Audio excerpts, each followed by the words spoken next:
The Lord's chest is the abode of the goddess of fortune. His moon-like face is the drinking vessel for eyes which hanker after all that is beautiful. His arms are the resting place for the administrative demigods, and his lotus feet are the refuge of pure devotees who never talk or sing of any subject except his lordship. There are different classes of human beings, all seeking different enjoyments from different objects. There are persons who are seeking after the favor of the goddess of fortune, and for them the Vedic literatures give information that the Lord is always served with all reverence by thousands and thousands of goddesses of fortune at the Chintamani Dham, the transcendental abode of the Lord, where the trees are all desire trees and the buildings are made of touchstone. The Lord Govinda is engaged there in herding the Surabhi cows as his natural occupation. These goddesses of fortune can be seen automatically if we are attracted by the bodily features of the Lord. Impersonalists cannot observe such goddesses of fortune because of their dry, speculative habits. And those who are artists overtaken by the beautiful creation should better see to the beautiful face of the Lord for complete satisfaction. The face of the Lord is the embodiment of beauty. What they call beautiful nature is but his smile, and what they call the sweet songs of the birds are but specimens of the whispering voice of the Lord. There are administrative demigods in charge of departmental service of cosmic management, and there are tiny administrative gods in the state service. They are always afraid of other competitors, but if they take shelter of the arms of the Lord can protect them always from the attacks of enemies. A faithful servant of the Lord engaged in the service of administration is the ideal executive head and can well protect the interests of the people in general. Other so-called administrators are symbols of anachronisms leading to the acute distress of the people who are governed by them. The administrators can remain safely under the protection of the arms of the Lord. The essence of everything is the Supreme Lord. He is called the Saram, and those who sing and talk about him are called the Sarangas, or the pure devotees are always hankering after the lotus feet of the Lord. The lotus has a kind of honey which is transcendently relished by the devotees. They are like the bees who are always after the honey. Srila Rupa Goswami, the great devotee Acharya of the Gaudiya Vaishnava Sampradaya, has sung a song about this lotus honey, comparing himself to the bee. O my Lord Krishna, I beg to offer my prayers unto you. My mind is like the bee, and it is after some honey. Kindly, therefore, give my bee mind a place at your lotus feet, which are the resources for all transcendental honey. I know that even big demigods like Brahma do not see the rays of the nails of your lotus feet, even though they are engaged in deep meditation for years together. Still, O infallible one, my ambition is such. For you are very merciful to your surrendered devotees. O Madhava, I know also that I have no genuine devotion for the service of your lotus feet, but because your lordship is inconceivably powerful, you can do what is impossible to be done. Your lotus feet can derive even the nectar of the heavenly kingdom, and therefore I am very much attracted by them. O Supreme Eternal, please therefore let my mind be fixed at the lotus feet, so that eternally I may be able to relish the taste of your transcendental service. The devotees are satisfied with being placed at the lotus feet of the Lord and have no ambition to see his all-beautiful face or aspire for the protection of the strong arms of the Lord. They are humble by nature, and the Lord is always leaning towards such humble devotees. Shriyonivasu yasyura panapatramukam drisham bahavo lokapalanam saranganam parambuja. The Lord's chest is the abode of the goddess of fortune. His moon-like face is the drinking vessel for eyes which hanker after all that is beautiful. His arms are the resting place for the administrative demigods, and his lotus feet are the refuge of pure devotees who never talk or sing of any subject except his lordship. Mukam karoti bhachalam bandharanaya degirim vedkripataram bande Sri Guru Dinatarana. So the first two words of this verse is Shriyo Nivaso. Srinivas. This is a name of Krishna, which means that he is the abode, or he is the shelter. Nivas. Our Shri, the goddess of fortune. So as Srila Prabhupada explains in the purport, there are different classes of human beings, and all are seeking different enjoyments from different objects. And so for material enjoyment, many persons, pious persons on the Vedic path, they worship Shri, the goddess of fortune. They're worshipping, actually, very often the same way Ravana worshipped the goddess of fortune, without Lakshmi. No, sorry, without Narayan. Lakshmi without Narayan. So, Lakshmi Ji, she manifests herself in this world in a form that can be approached by... Why is this? Prabhu, what is it that's so interesting out there that you keep going in and out? You cannot hear. Huh? You cannot hear. Translation. Oh,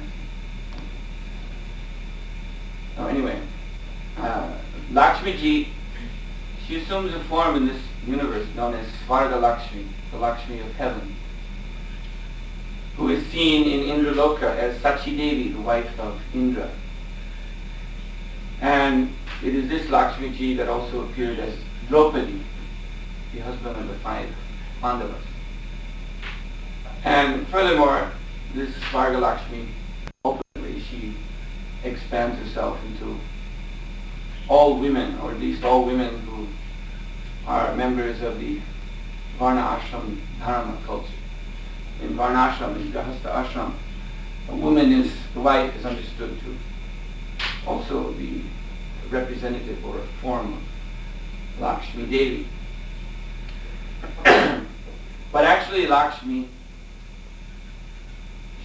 she is always, her real shelter is at the chest of the Lord. And that is seen in the spiritual world, in the Chintamani Dham. There are thousands and millions of Lakshmis in their original forms as gopis. And they simply serve Krishna. Now there is a sense that these Lakshmis have other husbands, Gopas. But actually they all belong to Krishna. That sense is simply to increase the intensity of their love for Krishna and increase the ecstasy of their meeting, because that meeting must, because of this sense of their being married and Krishna is their paramour.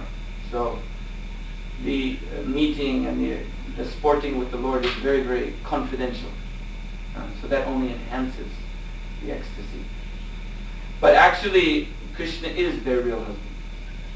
And actually, Krishna is the husband of all women. Because Svarga Lakshmi, she is an expansion of the original Lakshmi to give some facility to the materialistic-minded persons. She also awards them. There are 8 forms of Lakshmi in this material world who award different types of material benedictions. But Lakshmi Ji is Chanchala. This is one of her names. She's not steady. She's only fixed at the chest of the Lord, and everywhere else she's unsteady. So she may favor some human being, some man in this world. Yes, he may be considered very powerful, very famous, whatever, but she will not stay with him. So therefore, just like we see, as I said, the Svarga Lakshmi, she appeared as Draupadi. So Draupadi was maintained by the 5 Pandavas with great trouble. You can see in the Mahabharata. Also, when Lord Ramchandra appeared, he appeared as a human being. Specifically, this was the purpose of his descent, to appear as a king, human being, on this planet Earth. And so Lakshmi Devi appeared as Sita, his wife. And Srila Prabhupada said one of Lord Ramchandra's purposes in his descent was to show how troublesome it is for a man to maintain a woman. You see, because the whole war, Lanka war, was fought because Sita was stolen away by Ravana. And similarly, the Mahabharata war, actually, it is explained also in some passages, that was fought simply because Draupadi had been insulted. So many men had to die because of one woman's being insulted. So maintaining women is very, very troublesome for everyone except Krishna. So therefore Krishna, he is Srinivas, he is the real shelter of Lakshmiji and all of her expansions, which ultimately include even the human females of his planet. Now, his moonlight face is the drinking vessel for eyes which hanker after all that is beautiful. Srila Prabhupada writes in the purport that what they call beautiful nature is but his smile. So that is a statement that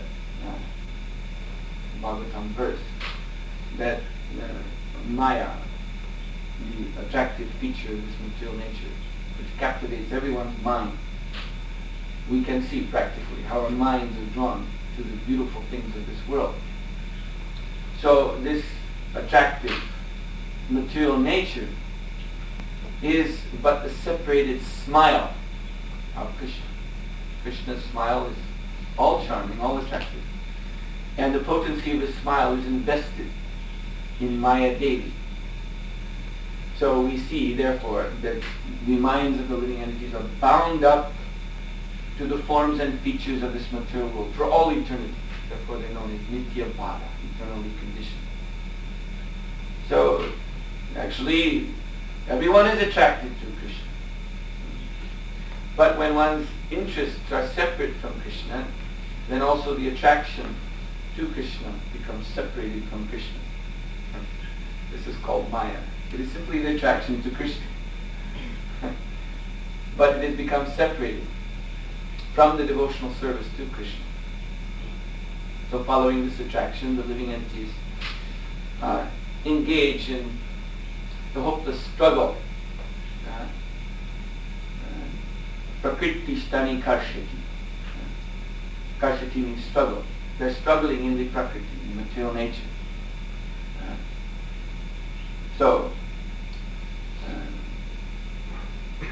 This struggle can only be halted, can only be stopped when the original attraction is revived. So this is the process Srila Prabhupada explained.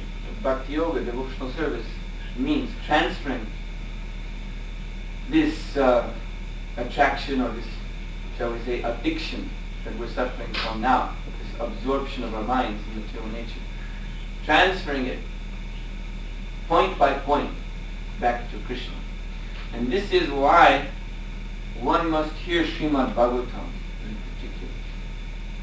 Srimad Bhagavatam. Now Bhagavatam refers to the Supreme Lord. Srimad means all beautiful. Again, this word Sri. Lakshmiji is all beautiful. So the Srimad Bhagavatam is full of the nectarian, all beautiful descriptions of the name, form, qualities, pastimes, activities of Krishna. Now our minds are absorbed in the perverted reflection of Krishna's name, form, qualities, activities in this material world.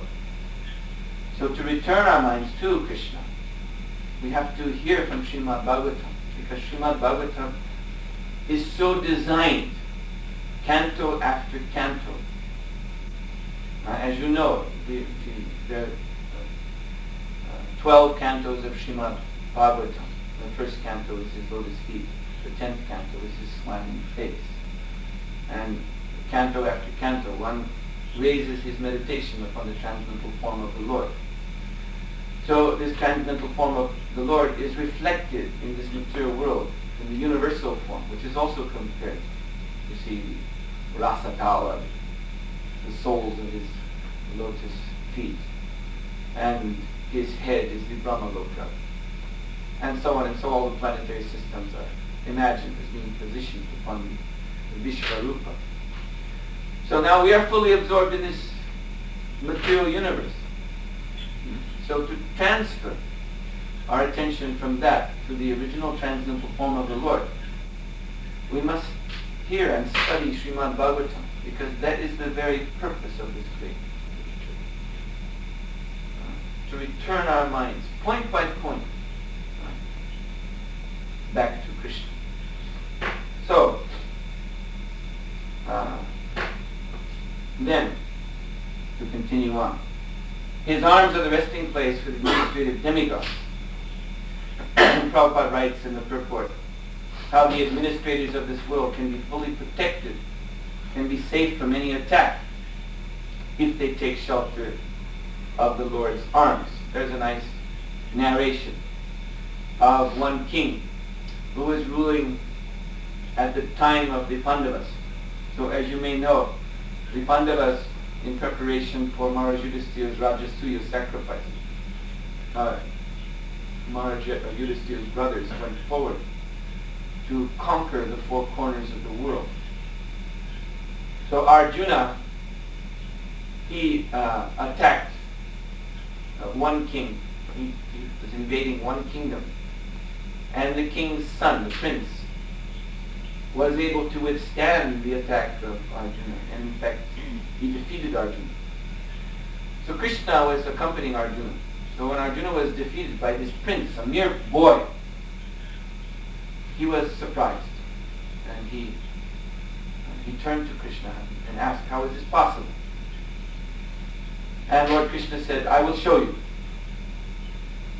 So Lord Krishna, he disguised himself as a Brahmana, and he disguised Arjuna as a brahmachari, the disciple of the Brahmana. And he went to the palace of this king. And the king welcomed him with all honor and ceremony as a Brahmana from a foreign country.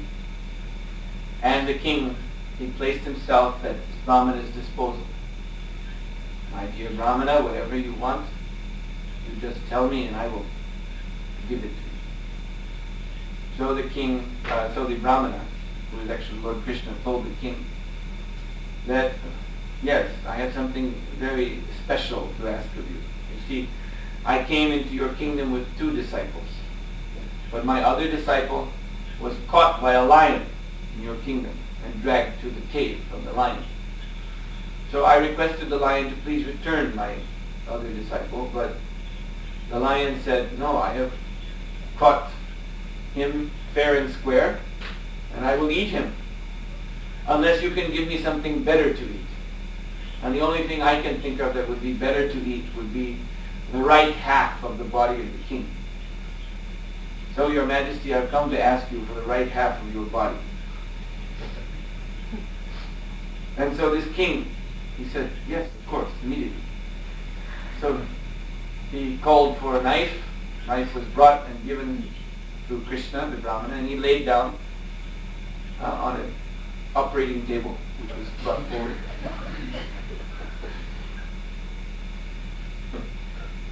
At this moment, the queen, the king's wife, she stepped forward and said, please, said to the Brahmana, that in Shastra it says the wife is half the body of the husband. So why don't you just take me, and the lion can eat me? And the Brahmana, Lord Krishna, said, yes, that is true, but Shastra says the wife is the left half of the man's body. The lion is asked for the right half.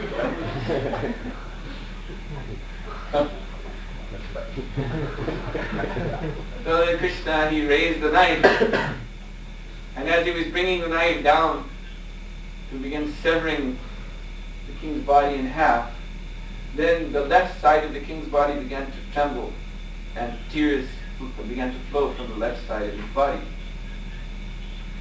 So the Brahmana said to the king, what is this? Brahmanas are only supposed to accept voluntary charity, but you are now exhibiting signs of distress, showing that you do not want to give this that I have asked. So then how can I accept? And the king said, no.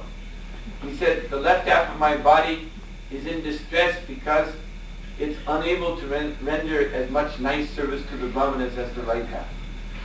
So therefore, the left half is showing this distress.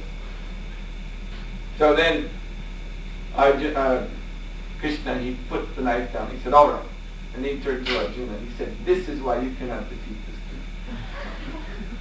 Because he is so surrendered to the dominance. You see, they function in the Varnashram social order of the Kshatriyas, as explained here, to be the arms as the universal form of the Lord.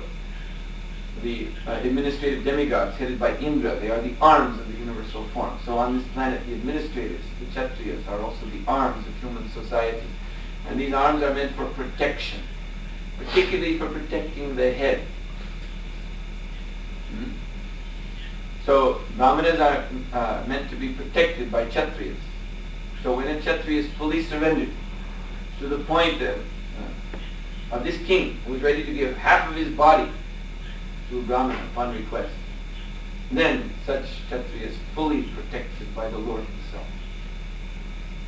So when Krishna revealed his identity and Arjuna revealed his identity, then this king became ecstatic and he bowed down at the Lord's lotus feet, considered himself most fortunate that Krishna had entered his kingdom. And he respected Arjuna and became Arjuna's great friend. And this way the king voluntarily agreed, "All right, you want my allegiance so that you can proclaim Maharaj Yudhisthira as the king of the world? Yes, you will have it." Not that Arjuna could conquer him, but out of the natural friendly exchange between pure devotees, the king submitted himself. Then finally, this verse says, "The lotus feet of the Lord are the refuge of the pure devotees, who never talk or sing of any subject except his lordship." Yes. So, the lotus feet of the Lord are approachable to anyone and everyone. This is why in the purport Srila Prabhupada says the pure devotees are very humble. They don't even care to see the Lord's smiling face or his chest, which is the residence of the goddess of fortune, or his arms. They only aspire for the nectar of Krishna's lotus feet. Because these lotus feet are most accessible. That's where Krishna has placed all of his special mercy at his lotus feet. The Lord has said, there's a very beautiful verse, Sakrit eva prapano yas tavasmiti, in which he proclaims that I promise, he says, Dadami etad vratam mama, it is my vow, vratam, you know this word, vrat. So the Lord says, I have taken a vow that Sakriya Deva Prapano Yas, that anyone who takes shelter of me, surrenders to my lotus feet, I will give him full protection, no matter who he is, no matter what his background is. Now, this verse was spoken by Lord Ramchandra to Hanuman and Sugriva and Jambavan and this vast army which he had assembled to attack Lanka, the abode of Ravana. He spoke this verse to them when Vibhishana, who was Ravana's brother, came across from Lanka and bowed down at Lord Ramchandra's lotus feet and said, I am here now to join you. Sugriva and Hanuman and Jambavan, they were very suspicious that this is the brother of our enemy. We have assembled here, we are building this bridge across to Lanka to defeat our mortal enemy, Ravana, who has kidnapped Sita Devi. And this Ravana is very tricky. He's the lord of the Rakshashas, who are magicians, not to be trusted by anyone. And this Vibhishana is the brother of Ravana. Now he comes here saying, oh, I surrender to you. How can we believe him? So actually they were proposing, they were grasping their weapons. They were proposing, we will kill him now. And Lord Ram, he stopped them and he recited this verse. beautiful, the Sakriva Kaptam. It is my vow. Dadami etad vratam. It is my vow that anyone who seeks prapana, who seeks shelter at my lotus feet, is under my protection from that day forward. So he is now a surrendered soul unto me, so you cannot touch him, you cannot slight him in any way. Don't insult him, don't even think badly of him. So, you see, Krishna's lotus feet are open even to the demons to take shelter, whenever they want. Whenever they come to their senses, as Vibhishana did, and break their connection with the Asura Vangsha, the society of the demons, they will find immediate shelter at Lord Krishna's lotus feet. So that is also our story, all of us here in this room. How can we count ourselves as devotees? Only because by the mercy of the Lord we have found shelter at His lotus feet. So this is a very nice verse describing the auspiciousness of the different aspects of the Lord's transcendental form, which were appreciated by the inhabitants of Dwarka as Sri Krishna re-entered Dwarka for his visit to Hastinapur. So I'll stop here. Are there any questions?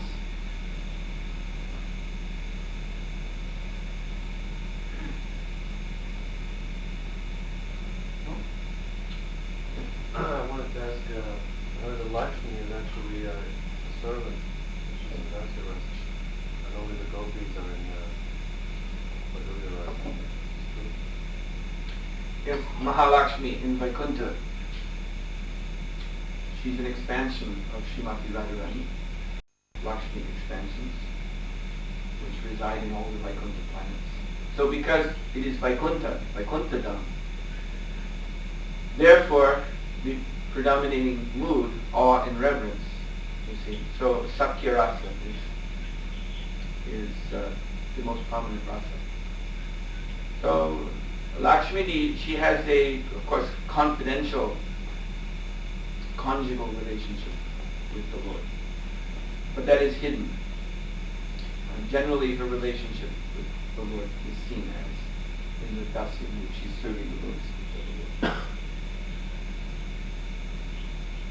She aspired, because she's actually an expansion of Radharani, all the Lakshmis are expansions of the gopis. They aspire to have free conjugal relationship with the Lord. But as long as they maintain the Vaikuntha mood, they cannot have it. Even if Lakshmi performs austerities for thousands and thousands of years, she cannot enter into the rasa yanta. Any other questions? Yes? The first 10 cantos, Vishnu Bhagavatam, are compared to the different beings of the Lord. Is there any such comparison for the cantos 11 and 12? Cantos 11 and 12 are summaries. So you'll find there, yes, everything that was described before is summarized. So in those two cantos, it's kind of a reprise. So the whole form of the Lord is reprised in the last two cantos together. In fact, there's a chapter description of the Mahapurush in the 12th canto, last canto, in which the entire form of the Lord is described. Yes? For the statement of the lecture and the point by point we change this is points that are unlimited. Could you teach all of them in this writing? Well, point by point means, for instance, just like the rasas are described. So these rasas exist in a perverted form in the material world, in human relationships. So we have to transfer our affection or emotional affection entirely away from the material nature and fix these emotions at Krishna's lotus feet. This is basically what we need, point by point. Step by step, one must do this. Until finally the entire heart and soul is fixed at Krishna's lotus feet with no other interest, no other affection or attention anywhere else. So that usually takes some time. Cannot be done in one step. Anything else?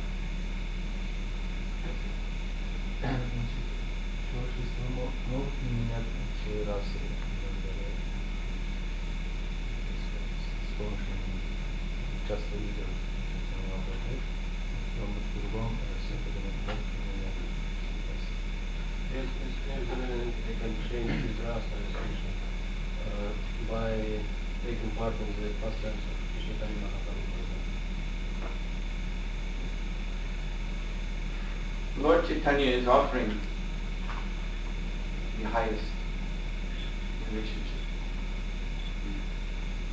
to anyone who sincerely takes up his mission, both externally and internally. There are two aspects. Lord Chaitanya's mission, the external, which is the Sankirtan mission, preaching, and the internal mission, which is to become absorbed, fully absorbed in the Lord's transcendental pastimes. So yes, Lord Chaitanya Mahaprabhu is offering to all comers, to anyone who comes, the conjugal relationship with Krishna. Another question? Yeah? Back?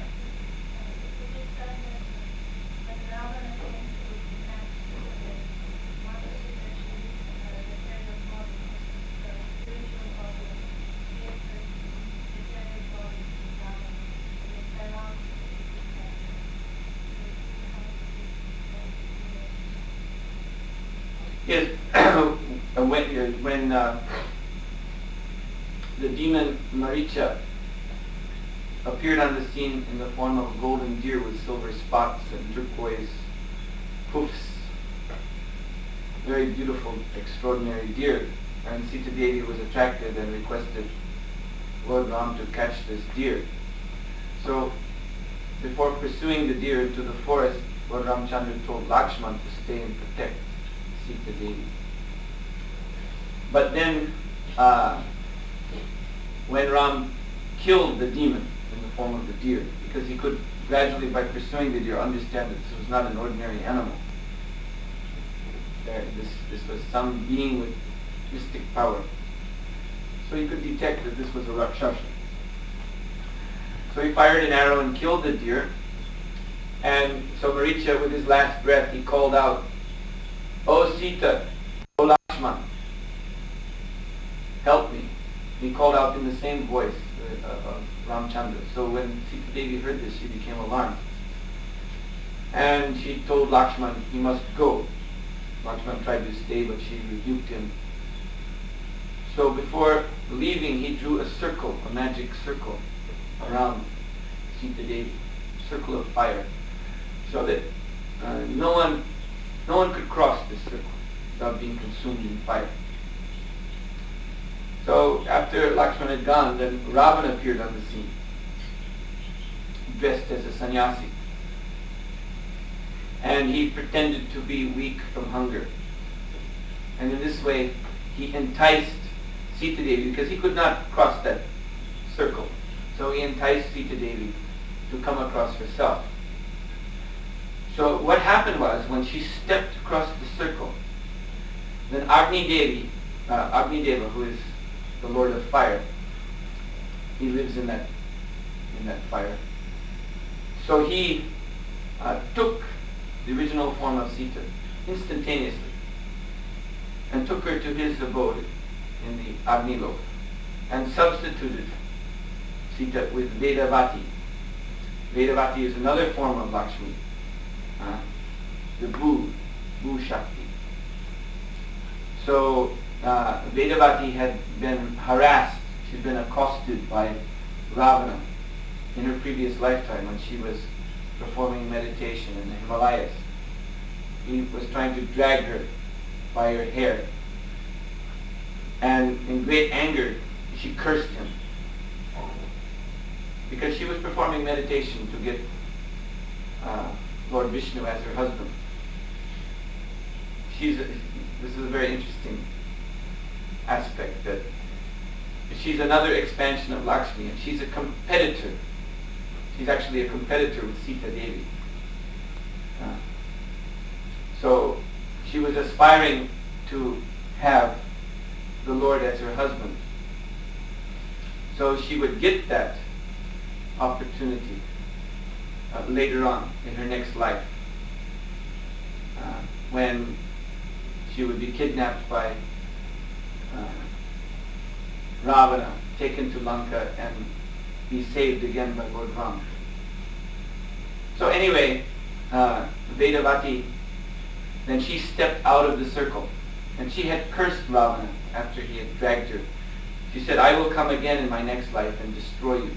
And then she consumed her. Her body was consumed in flames. But actually what happened was that she simply went to the Agni Loka and waited there for the switch to take place. So Vedavati is the Maya Sita. So Ravana was able to take her to Lanka, but she actually was the cause of his destruction. And then, as you know, when Sita was reunited with Lord Ram said, "You have been contaminated by the touch of this demon, so you must enter fire." So fire was made, and Vedavati Sita, she entered into the fire and was again taken by Agni, and the real Sita was put back, and she stepped out of the fire. Anything else? Yeah? As I understand it, the gopis belong to the Shakti Tattva. So can a living entity Shiva Tattva become Shakti Tattva? Well, all the eternal associates of the Lord are manifestations of His Swarup Shakti. They're all Shakti Tattva. The Jiva is also the Lord's Shakti, but in a special category, marginal. So the Jiva Tattva is in a position to be able to choose between Maya and Krishna on the marginal position, the Tasta Shakti. So by the grace of Yoga Maya, the liberated Jiva can become incorporated into the Swarup Shakti and become confidential, eternal, Nitya Siddha, associate of the Lord. Anything else? Yeah? What did these kings do when a person in disguise, the gods of Brahmana came and asked them? Well, we see in the case of Jarasandha, when Lord Krishna and Arjuna and Bhimasena came disguised as Brahmanas to beg a fight, that Jarasandha, he could understand. He accepted them into his presence as Brahmanas, but he was observing them. He saw their broad shoulders, he saw the mark of a bow, and he heard their deep commanding voices, and he said, "These are not Brahmanas." But he thought, but anyway, they have come to me as Brahmanas. So the righteous king, he sticks to his dharma. Also Bali Maharaj, you see, Lord Vishnu came as a Brahmana, and Sukracharya was saying, "He's not a real Brahmana. He's Vishnu. He'll take everything away from you." But Bali Maharaj said, "I don't care. I have made this vow," because king stands by his vow, that anyone who comes to me as a Brahmana, begging for alms, I will give even my head. Bali Maharaj says, if this Brahmana boy, whatever he may be, Brahmana or not Brahmana, but if he asks me for my head, I will give it to him. And he ended up giving his head. So a righteous king, he's situated in his own dharma, and he renders service to even so-called Brahmanas.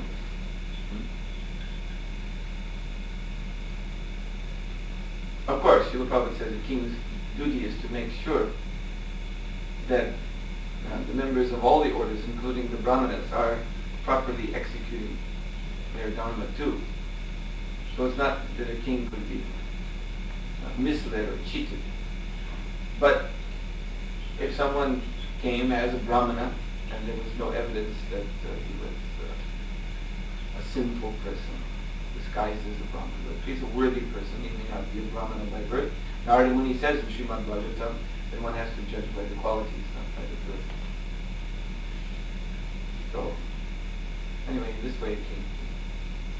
Would always remain situated, be situated in this dharma.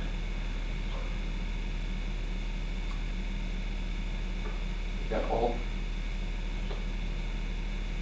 Yes?